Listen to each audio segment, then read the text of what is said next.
Have you ever paused to reflect on the depth and spiritual reach of a single Mass, especially when it is dedicated to a soul that has already departed? It is a question that invites us to delve into the invisible realms, where the boundaries between earthly time and eternity dissolve into a profound and comforting mystery.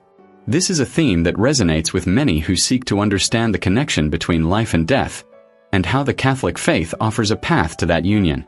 In this content, we will explore one of the most touching and powerful pillars of the Catholic faith, the Holy Massachusetts.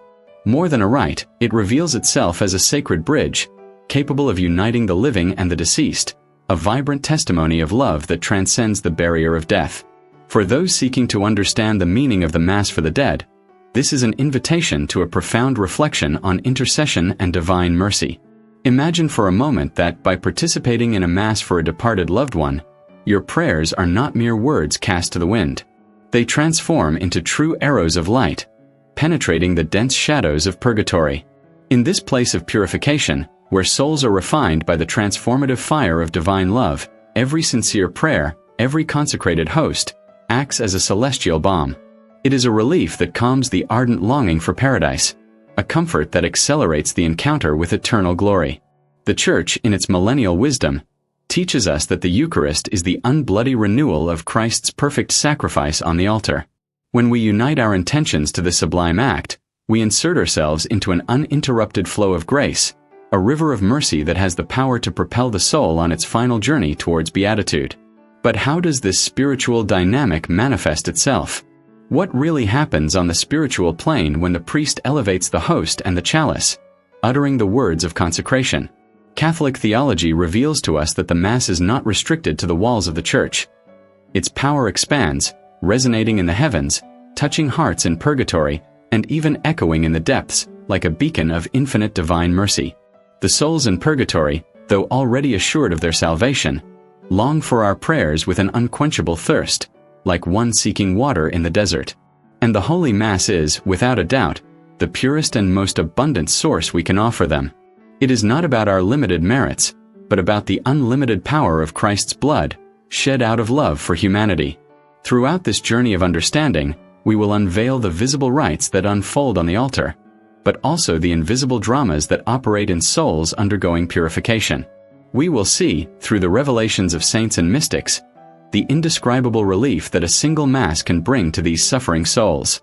And we will understand why the Church insists, vehemently, that offering Masses for the deceased is not an option, but an essential act of charity that connects us to the communion of saints, a network of love that unites heaven and earth. Prepare yourself, therefore, for an immersion that will touch not only your mind, but your heart, revealing how your faith and your prayers can be the key to the liberation of a soul, leading it to the definitive embrace of God. Eternity is not a distant future. It begins now, and you, with your intercession, are a fundamental part of this story of love and redemption. The Holy Mass transcends mere religious ceremony or symbolic ritual. It is the living actualization of Christ's redemptive sacrifice, offered in an unbloody manner on the altar. When we participate in a Mass dedicated to a departed soul, we are engaged in an act of profound spiritual communion.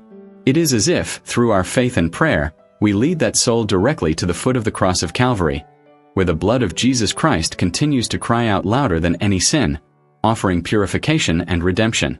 In the sacred moment of consecration, when the priest pronounces the words that echo through the centuries, "This is my body, this is my blood," something truly extraordinary manifests itself on the invisible plane. Saints and mystics throughout the history of the Church have testified that, in that sublime instant, a torrent of divine graces erupts, reaching the souls in purgatory for whom the Mass is being offered. Imagine a soul immersed in the purifying flames, not of despair, but of an ardent love that consumes the last impurities and attachments to sin. Suddenly, that soul is bathed in a celestial light, a relief that calms its pain and anticipates the long-awaited encounter with the face of God. There are deeply moving accounts in the revelations of great saints, such as Padre Pio and Saint Gertrude, who describe how a single Mass can be the instrument to liberate entire souls from purgatory. Saint Therese of Lisieux, in her spiritual writings, compared these souls to thirsty doves, eagerly drinking from the Eucharistic graces. And most inspiringly, many of these souls, once they reach heaven, become fervent intercessors for those who help them with their prayers and sacrifices. To illustrate this supernatural reality more vividly, allow me to share a story that has been passed down among the faithful for centuries. It is said that a man, deeply affected by the loss of his father, asked the parish priest of his town to celebrate 30 consecutive masses for his father's soul. On the 30th day, the father appeared in his son's dreams, radiant with a celestial light, and uttered the following words: "Today, finally, I was able to enter the gates of heaven. Each mass was like a chain breaking, until the last one completely freed me." This narrative, though simple in its form, carries with it a theological truth of immense depth. The Mass is, in fact, the greatest act of love and charity we can offer to those who have already departed this life. Its efficacy does not lie in our personal merits, which are limited, but in the infinite value of Christ's sacrifice. And while the host is elevated on the altar, a divine spectacle unfolds. In heaven, angels sing praises. In purgatory, souls rejoice with renewed hope. And on earth, you, with your participation, become an integral part of this mystery that unites time with eternity, revealing the power of prayer for the deceased. The story of Dona Lourdes is a touching example of this unwavering faith. She was that lady who, week after week, occupied the front row of the church, with her white veil delicately covering her gray hair and the rosary firmly between her calloused fingers. Her love for her deceased husband did not extinguish with death. On the contrary, it transformed into an even deeper mission, a silent and constant dedication to prayer. With the same discipline with which she sewed her granddaughter's dresses, Dona Lourdes prepared, each week, an envelope with the offering for the Mass, writing with her somewhat trembling hand, "For the soul of my João." While the priest pronounced the words of consecration, Dona Lourdes closed her eyes, not to isolate herself, but to visualize her husband. Not the fragile body she had buried, but the smiling young man of their courtship days, full of life and hope. What she could not see, but what unfolded on a higher plane, was the supernatural drama in progress. In purgatory, João's soul burned, not in the fire of punishment, but in the holy fire of divine love, which purified, layer by layer, the marks of selfishness, unrepented harsh words, small infidelities to grace. And then, on any given Thursday during the elevation of the host, the invisible miracle happened. A golden ray of light, the Eucharistic Christ himself, pierced the mists of purgatory. João felt the last chains dissolve. His soul, now clear as crystal, was enveloped by a soft voice whispering, "Come, good and faithful servant."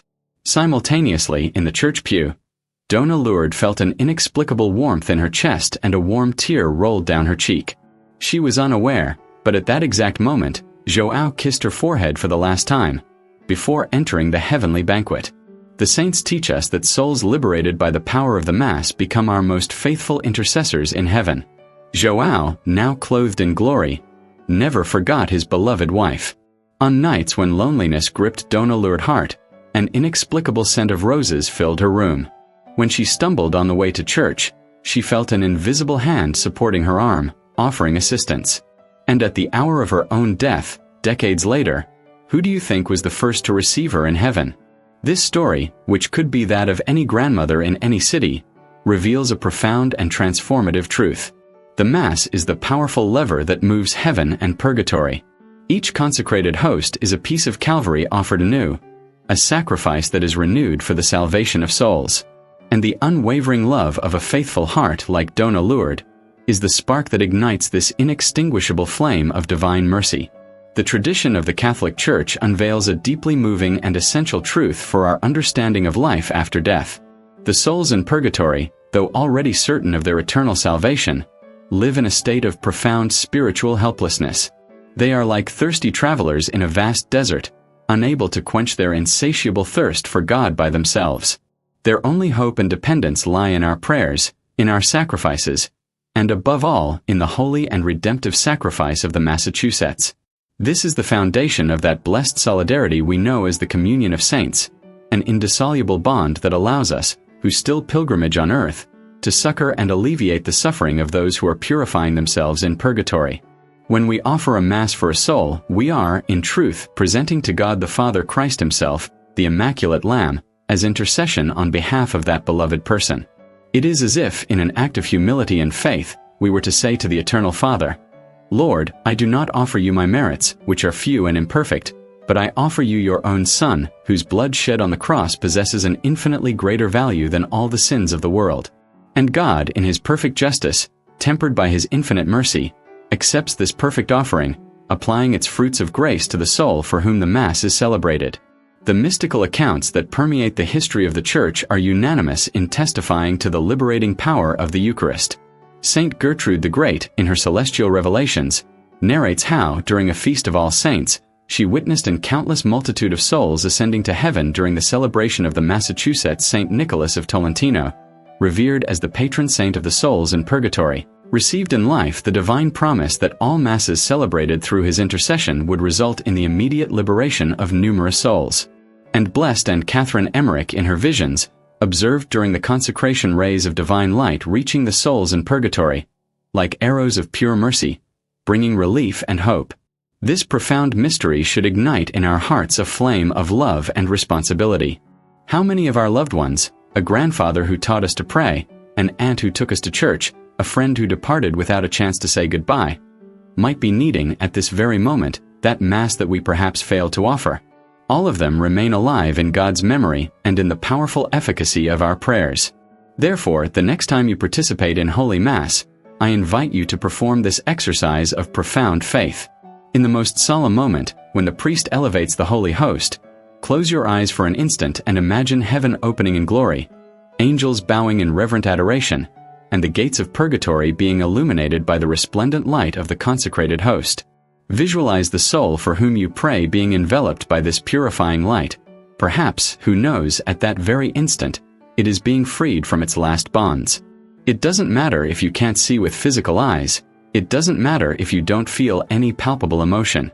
Faith, that virtue that connects us to the divine, assures us that, in this sacred moment, while the bell rings and the assembly kneels in reverence, a miracle is taking place. Divine grace flows like a mighty river of mercy. Purgatory opens, and a new star begins to shine brightly in the firmament of eternity. The Holy Mass is, without a doubt, the greatest treasure the Church possesses, the most precious gift we can offer to those who preceded us on their journey to the Father's house.